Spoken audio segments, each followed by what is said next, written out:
So you're back for more advice on how to play Bedwars, because you're a cringe little sad boy that doesn't know how to play the game. Well, here I am, and I'm here to explain to you how to win friends and influence teammates. To keep them, even if you're not good at PvP, there's still ways to do this. There are 4 points of etiquette in a Bedwars match, especially if you're a random with bad stats. Do these simple tasks, and you will be considered valuable regardless of your FKDR. Splitting is the most important factor when getting Bedwars friends. If you don't split, you will be dropped faster than a Mr. Beast employee who acts like a Minecraft YouTuber. Let's pretend a generator drops 2 iron per second. If 2 people are in the generator, they both get 2 iron per second. This essentially doubles the resources. If 4 people are in the forge, then that quadruples the resources. Splitting is when there's a large chunk of resources in a generator. Would it be better that 40 iron in the forge is grabbed by 1 person or 2? That's right, it's better for 2. The way you go about this is by shifting about 2.5 blocks away from the gen, so that when one guy goes in, you both collect everything. A little practice should make this easy. If you are going into a gen and have a second to make sure no one is close enough to ruin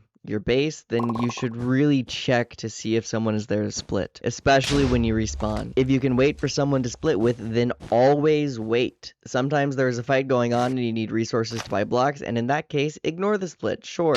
But 90% of the time, make sure you are at least trying to split before you grab the gen. Defending the bed is a necessary part of team games. You need exactly 24 iron and 4 gold to do what is called the butterfly defense. There is no good reason to use any other defense in a random game with some friends. It looks like this, it's built like this. Volunteer to build this defense and people will love you. It is 10 seconds out of the beginning of your game and you will become everyone's favorite teammate. Being able to speed bridge is not a necessary ability in a game of Bedwars. However, it is useful. What's more important is being willing to bridge to places that are boring, such as diamond gens, and to high bridge for mid, where you build 3 out and 1 up, or 3 up and 1 out, depending on whether you need height or distance quickly. Optimizing height gain on opponents is useful for fights. Optimizing speed is useful for getting to bed quickly.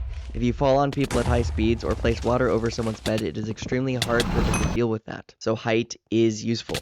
Diamonds are the most important part of a Bedwars game. They get enchantments, traps, and forge. Any of those grant an inherent advantage over every other team. Sharpness is a 25% boost on damage every life just by spawning. Every level of prot is a very important piece of damage reduction. If you use these 4 pieces of etiquette, then you will be useful even while you aren't good at PvP. You will keep more teammates and be able to better learn the harder parts of Bedwars like combat and bed breaking, if you just do these simple things for people.